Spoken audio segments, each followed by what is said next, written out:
The Empire crumbling one. When I played there, some journalist wrote that about us. I hope it has the same effect on the current group. Can Klopp fix it? Yeah, I think so. Listen, he's got a fantastic track record. I highlighted at the start of the season where I felt if there was one area they need strengthening, it was the midfield. When you go through the age group of the midfield, that alone would tell me that it's a group of players that when you get to the wrong side of 30, and it's not a black and white thing, everybody's different. So some people, I felt I played my best football when I was 31, last year at Liverpool. So for some of them, they might have a best year left in them, but I think looking at them, I think the best years are behind them. You know, you've got Henderson at 32, James Milner 36, 37 in January, Thiago's 29, Fabinho's 29, and midfield is called an engine room for a reason.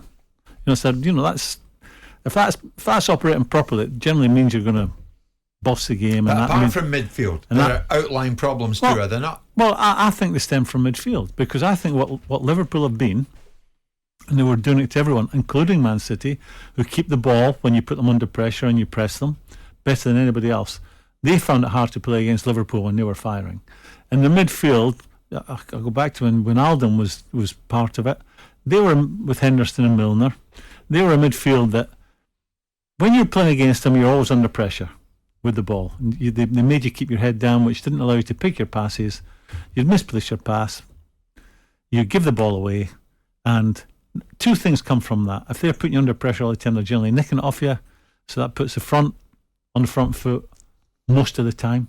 You're getting the ball into Mane, Salah, and Firmino. And then what it also does, it protects your back four, because you're constantly hunting the ball down, making sure the guys that have the ball are not picking the passes against you. So it's a major problem then in midfield. Yeah, a midfield that's not good enough to bring about a victory over Forest or Leeds United. Defeated by both. I still think they'll have their moments. I think in the bigger games. Yeah, but this is Liverpool, Graeme. Yeah, I know, and that's what I'm coming to. I think they'll still have their moments. I didn't think they were particularly good against Ajax in midweek. I think if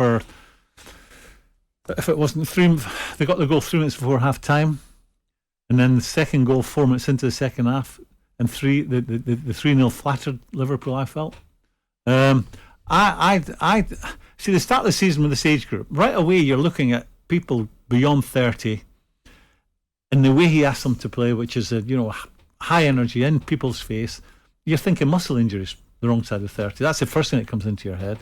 And then beyond that, they're going to be able to do it for 9 months. Then when Oxlade-Chamberlain 29, it was Keita 27, but then beyond that, you got Harvey Elliott, who's 19, and Curtis Jones, who's 21. I think it's too early for them.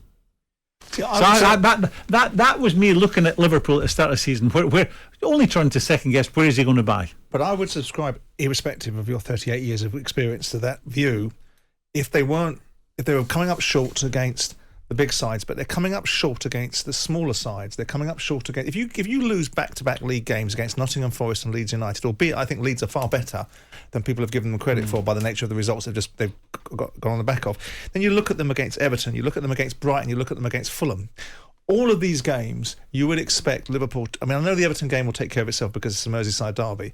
But all of these games, you would expect, irrespective of the nature of how they could have improved and how their engine room has 29-year-olds in it and 31-year-olds in it and so on and so forth, that they had enough there to overcome these games. And then I would expect them to come up short against maybe Man City, which they didn't. They rose to that game, or against Man United or against Chelsea. But they're coming up short against sides that you would expect them to do more against. They have issues, Simon. There's no getting away from it. I mean, as we go into November, Graeme, the 9th. I would love to sit Who'd have here. thought that? I'd love to sit here and say it's a blip, but I think the blip's gone on too long. I think the harsh words would have been said already, long before today. I think they would have been said early on. They played. It's a stat, and I'm not big on stats, but there's a stat where they've played 12 games, and 8 of those games have ran less than the team they were playing against. And the stat from the Leeds game was they ran 11 kilometres less than the Leeds. Now, you can dress stats up any way you want. I'm not a big fan of stats. That's for the anoraks and amateurs in the game. So what does that stat tell you? It tells you they're not putting a hard shift in. I think they're putting a hard shift, but they're not covering the ground like they used to. Can Klopp fix it? Yeah, you have to believe in the short him. term. He's an experienced manager, but I don't see how you can. They're nowhere near where they expect it to be, Graeme. One question at a time. You can't. I think there's still big games in these players. I think if you're asking them to do it every single week now, I think that may be beyond them. He's an experienced manager who won't panic. These players don't become bad players overnight, but I would say the energy levels are down. And this stat, when you're talking about they've ran less than opposition in 8 games out of 12, if you've got the ball more, like they had 69% of the ball on Saturday, and they're 22 shots, does that say a team that's not?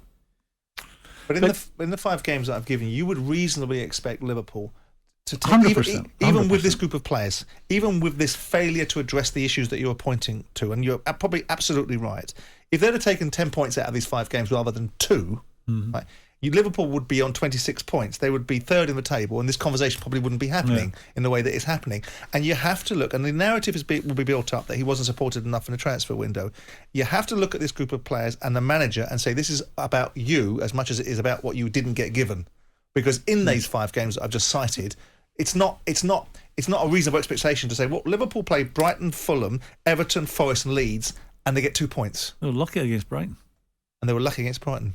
So, you have to believe. And next for them's Tottenham away. Yeah, well, that's. I mean, Graeme, I'll put you right in the spot here. Who's got the better chance of top 4, Liverpool or Manchester United?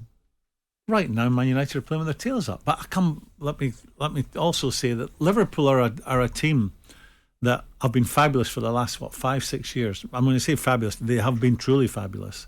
Could easily have won more than what they actually have won. And you don't become a bad player overnight. That's a very old cliche. But at the same time, they've got to re-energise somehow. Can I just throw something out? All of a sudden, Trent Alexander getting lots of stick.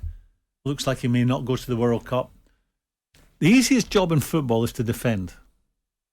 That is by far the easiest, and the easiest position in a football pitch is a fullback. Now, he wasn't a great defender 5 years ago, but he's a better defender. He should have been a better defender. He should be a better defender today than he was 5 years ago. Every year he should be learning a little bit of something. Got caught out in this, but got caught that time, led to a goal. So he should be a better defender. Why all of a sudden is he being exposed today like he hasn't been before? And I come back to it. I think your crux is in midfield, who normally hunt the ball down and make bad passes because they put the ball under pressure all the time. He's not faultless, Trent. We'll look at that. That's a highlight. We're highlighting him. We'll look at that. It stems from the midfield. The thing is this, though. Can Klopp fix it? Jim White and Simon Jordan. Monday to Friday mornings from 10. On AM, on DAB, via the talkSPORT app and on your smart speaker. talkSPORT.